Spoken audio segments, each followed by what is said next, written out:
हरे Krishna. NCERT reading में भूगोल के 5वें चैप्टर में आपका स्वागत है। चलिए शुरू करते हैं। पृथ्वी के प्रमुख परिमंडल।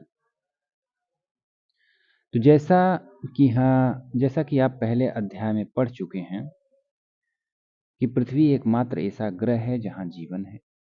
मानव यहां जीवित रह सकता है क्योंकि जीवन के लिए आवश्यक तत्व भूमि, जल, हवा, पृथ्वी पर मौजूद है। पृथ्वी की सतह ऐसी है जिसमें पर्यावरण के 3 महत्वपूर्ण घटक आपस में मिलते हैं तथा एक दूसरे को प्रभावित करते हैं। पृथ्वी का ठोस भाग जिस पर हम रहते हैं उसे भूमंडल कहा जाता है। गैस की परतें जो पृथ्वी को चारों ओर से घेरती हैं उसे वायुमंडल कहा जाता है, जहां ऑक्सीजन, नाइट्रोजन, कार्बन डाइऑक्साइड तथा दूसरी गैसें पाई जाती हैं। पृथ्वी के बहुत बड़े भाग पर जल पाया जाता है जिसे जलमंडल कहा जाता है। जलमंडल में जल की सभी अवस्थाएं जैसे बर्फ, जल, जलवाष्प सम्मिलित हैं। जीवमंडल एक सीमित क्षेत्र है जहां स्थल, जल, हवा एक साथ मिलते हैं, जहां सभी प्रकार के जीवन पाए जाते हैं। शब्दों की उत्पत्ति के बारे में कुछ दिया गया है यहाँ पे। ग्रीक भाषा में लिथास का अर्थ होता है पत्थर और एटमास का अर्थ होता है वाष्प, ह्यूडर का अर्थ होता है जल और बायोस का अर्थ होता है जीवन। क्या आप इनसे और अधिक शब्द बना सकते हैं? जैसे ग्रीक भाषा में क्या है? लिथास का है पत्थर, एटमॉस का है वाष्प, एटमॉस्फियर, लिथास लिथोस्फियर से बना है, इसी से बना है लिथोस्फियर, ह्यूडर और बायोस। ये 2 शब्द आप बना सकते हैं और कमेंट कर सकते हैं। इसके बाद आगे देखते हैं। वायुमंडल हो गया और पृथ्वी के बहुत बड़े भाग पर जल पाया जाता है जिसे जलमंडल कहा जाता है। जलमंडल में जल की सभी अवस्थाएं जैसे बर्फ, जल, जलवाष्प सम्मिलित हैं। जलमंडल एक सीमित क्षेत्र है जहां स्थल, जल एवं हवा एक साथ मिलते हैं, जहां सभी प्रकार के जीवन पाए जाते हैं। भूमंडल पृथ्वी के ठोस भाग को भूमंडल कहा जाता है। यह भूपर्पटी की चट्टानों तथा मिट्टी की पतली परतों का बना होता है जिसमें जीवन के लिए पोषक तत्व पाए जाते हैं। पृथ्वी की सतह को 2 मुख्य भागों में बांटा जा सकता है। बड़े स्थलीय भूभागों को महाद्वीपों के नाम से जाना जाता है तथा बड़े जलाशयों को महासागरीय बेसिन के नाम से जाना जाता है। विश्व के सभी महासागर आपस में एक दूसरे से जुड़े हुए हैं। विश्व के मानचित्र को देखिए। क्या सभी स्थलीय भूभाग एक दूसरे से जो आपस में जुड़े हुए हैं? समुद्र जल का तल सभी जगह समान होता है। स्थल की ऊंचाई को समुद्र तल से मापा जाता है जिसे शून्य माना जाता है। समुद्र तल को शून्य मानकर सारी ऊंचाइयों को मापा जाता है। ये आपका रहा वर्ल्ड मैप।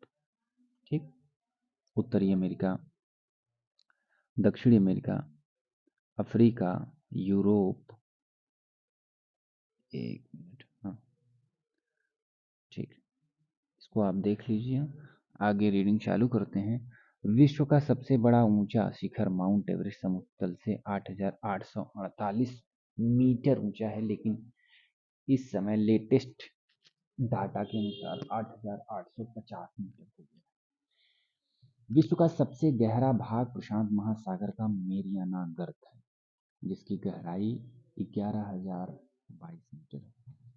क्या आपने कभी कल्पना की है कि समुद्र की गहराई पृथ्वी के सबसे ऊंचे भाग से इतनी अधिक भी हो सकती है? महाद्वीप की बात करते हैं। पृथ्वी पर 7 प्रमुख महाद्वीप हैं। 7 प्रमुख महाद्वीप हैं। ठीक। ये विस्तृत जल राशि के द्वारा एक दूसरे से अलग है। ये महाद्वीप हैं एशिया, यूरोप, अफ्रीका, उत्तर अमेरिका, दक्षिण अमेरिका, ऑस्ट्रेलिया और अंटार्कटिका। विश्व के मानचित्र को देखिए और ध्यान दीजिए कि स्थल का बहुत बड़ा भाग उत्तरी गोलार्ध में पाया जाता है। एशिया विश्व का सबसे बड़ा महाद्वीप है।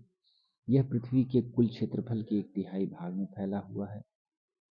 एशिया यह महाद्वीप पूर्वी गोलार्ध में स्थित है। कर्क रेखा इस महाद्वीप से होकर गुजरती है। एशिया के पश्चिम में यूराल पर्वत जो इसे यूरोप से अलग करता है। ठीक, यूरोप एवं एशिया के संयुक्त भूभाग को यूरेशिया कहा जाता है। यूरोप एशिया से बहुत छोटा है। यह महाद्वीप एशिया के पश्चिम में स्थित है। आर्कटिक वृत्त इससे होकर गुजरता है। यूरोप से होकर आर्कटिक वृत्त गुजरता है। यह 3 तरफ से जल से घिरा है। विश्व के मानचित्र को देखिए, उनकी स्थिति का पता लगाइए। वहीं अफ्रीका एशिया के बाद विश्व का दूसरा सबसे बड़ा महाद्वीप है। विषुवत वृत्त 0 अक्षांश का महाद्वीप के लगभग मध्य भाग में से होकर गुजरती है। अफ्रीका का बहुत बड़ा भाग उत्तरी गोलार्ध में स्थित है। आप पाएंगे कि यही एक ऐसा महाद्वीप है जिससे होकर कर्क, मकर और विषुवत रेखा तीनों गुजरती हैं। सहारा का रेगिस्तान विश्व का सबसे बड़ा गर्म रेगिस्तान है जो कि अफ्रीका में स्थित है। यह महाद्वीप चारों ओर से समुद्रों एवं महासागरों से घिरा हुआ है। चित्र 5.1 में विश्व के मानचित्र को देखिए। आप देखेंगे कि विश्व की सबसे लंबी नदी नील नदी अफ्रीका से होकर गुजरती है। अफ्रीका का मानचित्र देखिए तथा बताइए कि कर्क रेखा, मकर रेखा तथा विषुवत रेखा किन किन भागों से होकर गुजरती है। ठीक, उत्तरी अमेरिका की बात करें तो उत्तरी अमेरिका विश्व का तीसरा सबसे बड़ा महाद्वीप है। यह दक्षिण अमेरिका से एक संकरे स्थल से जुड़ा हुआ है जिसे पनामा जलसंधि कहा जाता है। यह महाद्वीप पूरी तरह से उत्तरी एवं पश्चिमी गोलार्ध में स्थित है। यह महाद्वीप 3 महासागरों से घिरा है। क्या आप इन महासागरों के नाम बता सकते हैं? दक्षिण अमेरिका का अधिकांश भाग दक्षिणी गोलार्ध में स्थित है। इसके पूर्व एवं पश्चिम में कौन से 2 महासागर स्थित हैं? विश्व की सबसे लंबी पर्वत श्रृंखला एंडीज इसके उत्तर से दक्षिण की ओर फैली। दक्षिण अमेरिका में विश्व की सबसे बड़ी नदी बेसिन बहती है। ऑस्ट्रेलिया विश्व का सबसे छोटा महाद्वीप है जो कि पूरी तरह दक्षिणी गोलार्ध में स्थित है। यह चारों तरफ से महासागरों एवं समुद्रों से घिरा हुआ है। इसे द्वीपीय महाद्वीप कहा जाता है। ऑस्ट्रेलिया को द्वीपीय महाद्वीप की संज्ञा दी जाती है। अंटार्कटिका में एक बहुत बड़ा महाद्वीप है जो कि दक्षिणी गोलार्ध में स्थित है। दक्षिणी ध्रुव इस महाद्वीप के मध्य में स्थित है। चूंकि यह दक्षिणी ध्रुव क्षेत्र में स्थित है इसलिए हमेशा मोटी बर्फ की परतों से ढका रहता है। यहाँ किसी भी प्रकार का स्थायी मानव निवास नहीं है। बहुत से देशों के शोध केंद्र यहाँ स्थित हैं। भारत के भी शोध संस्थान यहाँ हैं। इसके नाम है मैत्री और दक्षिण गंगोत्री। अब आते हैं जलमंडल पे। ठीक, इसके पहले थोड़ा सा इसमें देख लेते हैं कि भारत यहाँ दिया हुआ है उत्तरी अमेरिका और दक्षिणी अमेरिका। तो स्थल का वह संकरा भाग होता है जो 2 बड़े स्थलीय भागों को एक दूसरे से जोड़ता है। जैसे उत्तरी अमेरिका और दक्षिण अमेरिका को यहाँ पनामा के पास में एक संधि जोड़ती है जिसको इसमें अलग करके जहाजों के आने जाने के लिए बना दिया गया है, जिसको पनामा जल संधि कहते हैं। हालांकि ये जल संधि बना दी गई है लेकिन ये जुड़ा हुआ था, इसे स्थल संधि भी कहा जाता है। जल संधि किसे कहते हैं? पानी का सकरा भाग होता है जो 2 बड़ी जलराशि जैसे समुद्रों महासागरों को एक दूसरे से जोड़ती है। जैसे श्रीलंका और भारत और श्रीलंका के बीच स्थित जल संधि का नाम बताओ। ये संधि आप खोज के बताएंगे, भारत और श्रीलंका के बीच कौन सी जल संधि है। अब चलते हैं जलमंडल पे। जलमंडल क्या है? पृथ्वी को नीला ग्रह कहा जाता है। पृथ्वी का 71% भाग जल तथा 29% भाग स्थल है। जलमंडल में जल के सभी रूप उपस्थित हैं। इसमें महासागर एवं नदियां, झीलें, हिमनदियां, भूमिगत जल तथा वायुमंडल की जलवाष्प से विसंगत। पृथ्वी पर पाए जाने वाले जल के 97% से अधिक भाग महासागरों में पाया जाता है एवं वह इतना अधिक खारा होता है। कितना खारा होता है? वह इतना अधिक खारा होता है कि मानव के उपयोग में नहीं आ सकता। शेष जल का बहुत बड़ा भाग बर्फ की परतों, हिमनदियों, भूमिगत जल के रूप में पाया जाता है। जल का बहुत कम भाग अलवण जल के रूप में पाया जाता है, जो मनुष्य के इस्तेमाल में आता है। यही कारण है कि नीले ग्रह में रहने के बावजूद हम पानी की कमी महसूस करते हैं। महासागर की बात करें, महासागर जलमंडल के प्रमुख भाग हैं, ये आपस में एक दूसरे से जुड़े हैं। महासागरीय जल हमेशा गतिशील रहता है। तरंगे, ज्वार भाटा तथा महासागरीय धाराएं महासागरीय जल की 3 प्रमुख गतियां हैं। छोटे से बड़े आकार के आधार पर क्रमशः 4 महासागरों में बांटा गया है। 4 महासागरों में प्रमुख हैं। कौन कौन से हैं 4 महासागर? ये हैं प्रशांत महासागर, अटलांटिक महासागर, हिंद महासागर और आर्कटिक महासागर।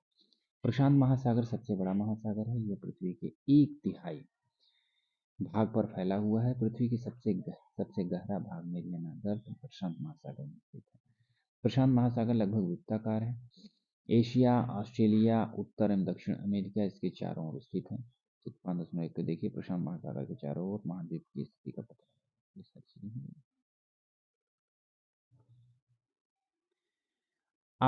अटलांटिक महासागर विश्व का दूसरा सबसे बड़ा महासागर है। पहला प्रशांत महासागर हो गया, दूसरा अटलांटिक महासागर। यह अंग्रेजी भाषा के एस अक्षर से के कारण के आकार का है। ऐसे अभी दिखाते हैं। इसके पश्चिमी किनारे पर उत्तर एवं दक्षिणी अमेरिका है तथा पूर्वी किनारे पर यूरोप एवं अफ्रीका है। अटलांटिक महासागर की तटरेखा बहुत अधिक तंदुरित है। तंदुरित मतलब कटी पटी है, इस टाइप की। यह अनियमित तथा तंदुरित तटरेखा प्राकृतिक पोताश्रयों एवं पत्तनों के लिए आदर्श स्थिति है, ताकि जहाज यहाँ घुसते आगे तक जा सकते हैं किनारे तक। व्यापार की दृष्टि से यह सबसे व्यस्त महासागर माना जाता है। हिंद महासागर ही एक ऐसा महासागर है जिसके नाम किसी देश के नाम पर है, यानी भारत के नाम पर रखा गया है। यह महासागर लगभग त्रिभुजाकार है। इसके उत्तर में एशिया, पश्चिमी अफ्रीका तथा पूर्व में ऑस्ट्रेलिया। आर्कटिक महासागर उत्तरी ध्रुव वृत्त में स्थित है तथा यह उत्तर ध्रुव के चारों ओर फैला हुआ है। यह प्रशांत महासागर के छिछले जल वाले एक संकरे भाग से जुड़ा हुआ है, जिसे बेरिंग जल संधि के नाम से जाना जाता है। यह उत्तर अमेरिका के उत्तरी तटों में यूरेशिया से घिरा हुआ है। ये देखो, वायुमंडल से पढ़ने से पहले वायुमंडल की विभिन्न परतों को देख लें। क्षोभ मंडल, समताप मंडल, मध्य मंडल और फिर आयन मंडल। आयन मंडल, फिर लास्ट में बहिर्मंडल आता है। ठीक, आगे चलते हैं वायुमंडल पे। तो वायुमंडल क्या है? हमारी पृथ्वी चारों ओर से गैस की एक परत से घिरी हुई है, जिसे वायुमंडल कहा जाता है। वायु की यह पतली परत इस ग्रह का महत्वपूर्ण एवं अटूट भाग है। यह हमें ऐसी वायु प्रदान करती है जिससे हम लोग सांस लेते हैं। यह वायुमंडल हम लोगों को सूर्य की कुछ हानिकारक किरणों से बचाता है। वायुमंडल 1600 किलोमीटर की ऊंचाई तक फैला हुआ है। वायुमंडल को उसके घटकों, तापमान तथा अन्य आधार पर 5 परतों में बांटा गया है। इन परतों को पृथ्वी की सतह से शुरू करते हुए क्षोभ मंडल, समताप मंडल, मध्य मंडल, आयन मंडल, बहिर्मंडल कहा जाता है। ठीक, वायुमंडल मुख्यतः ऑक्सीजन और नाइट्रोजन का बना होता है, जो साफ एवं शुष्क हवा का 99% भाग होता है। आयतन के अनुसार नाइट्रोजन 78%, ऑक्सीजन 30% तथा दूसरी गैसें कार्बन डाइऑक्साइड, आर्गन इत्यादि मात्र 1% है। ऑक्सीजन सांस लेने के लिए आवश्यक है, जबकि नाइट्रोजन प्राणियों की वृद्धि के लिए आवश्यक है। कार्बन डाइऑक्साइड यद्यपि बहुत कम मात्रा में है, लेकिन यह पृथ्वी के द्वारा छोड़ी गई ऊष्मा को अवशोषित करती है, जिससे पृथ्वी गर्म रहती है। यह पौधों की वृद्धि के लिए भी आवश्यक है। ऊंचाई के साथ वायुमंडल के घनत्व में भिन्नता आती है। यह घनत्व समुद्री जल पर सबसे अधिक होता है तथा जैसे जैसे हम ऊपर की ओर जाते हैं तेजी के साथ घटता जाता है। आप जानते हैं कि पहाड़ों पर पर्वतारोहियों को हवा के घनत्व में कमी होने के कारण हवा के घनत्व में कमी होने के कारण एक मिनट कमी होने के कारण सांस लेने में कठिनाई होती है। ऊंचाई पर सांस लेने के लिए उन्हें अपने साथ ऑक्सीजन सिलेंडर लेकर जाना पड़ता है। जैसे जैसे हम ऊपर की ओर जाते हैं, तापमान भी घटता जाता है। वायुमंडल पृथ्वी पर दबाव डालता है।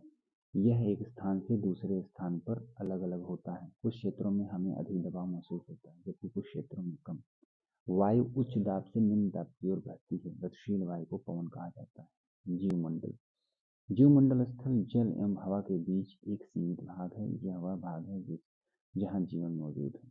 यहाँ जीवों की बहुत सी प्रजातियां हैं जो कि सूक्ष्म जीवों तथा बैक्टीरिया को लेकर बड़े स्तनधारियों के आकार में पाई जाती हैं। मनुष्य सहित सभी प्राणी जीवित रहने के लिए एक दूसरे से तथा जीवमंडल से जुड़े हुए हैं। ठीक, जीवमंडल के प्राणियों को मुख्यतः दो भागों जंतु जगत एवं पादप जगत में विभक्त किया जा सकता है। पृथ्वी के ये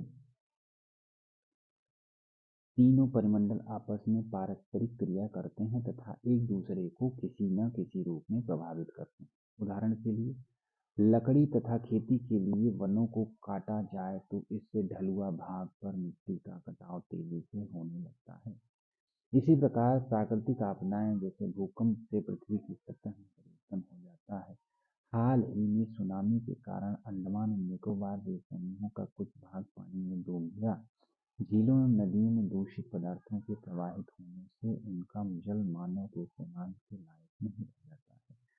यह जल दूसरे जीवों को भी नुकसान पहुंचाता है। उद्योगों, तापीय विद्युत संयंत्रों तथा गाड़ियों का उत्सर्जित पदार्थ वायु को प्रदूषित करता है। कार्बन डाइऑक्साइड वायु का एक महत्वपूर्ण घटक है, लेकिन कार्बन डाइऑक्साइड की मात्रा वृद्धि के कारण पृथ्वी के तापमान में वृद्धि हो रही है। इसे भूमंडलीय तापन कहा जाता है। इसलिए भूमंडल, वायुमंडल तथा जलमंडल के बीच के प्राकृतिक संतुलन को बनाए रखने के लिए पृथ्वी के संसाधनों के सीमित उपयोग की आवश्यकता है। अब आ जाते हैं क्वेश्चंस पे। ये सारी चीजें क्वेश्चन हैं, एकदम सिंपल, जो भी है हम लगा सकते हैं। फिर इसमें ये चैप्टर खत्म होता है। आते हैं पृथ्वी के प्रमुख स्थल रूप में। ये रहा आपका चैप्टर। इसमें सारी चीजें पढ़ ली हैं, एक बार पुनः देख लेते हैं, थोड़ा सा कुछ बचा हो तो। वायुमंडल, स्थल मंडल हो गया, ये हो गया पृथ्वी का विभिन्न परतें, क्षोभ मंडल, समताप मंडल, मध्यमंडल, वायुमंडल, प्रशांत महासागर हो गए जो आपस में जुड़े हुए हैं। ये एक बताया गया है कि पृथ्वी पर ऑस्ट्रेलिया महाद्वीप, एशिया महाद्वीप, यूरोप, अफ्रीका महाद्वीप, उत्तरी अमेरिका, दक्षिण अमेरिका और अंटार्कटिका महाद्वीप, ये 7 महाद्वीप हैं पृथ्वी पर। ये इसमें एक प्रतिरूप के रूप में दिखाया गया है। ओके, बहुत बहुत धन्यवाद। हरे कृष्ण।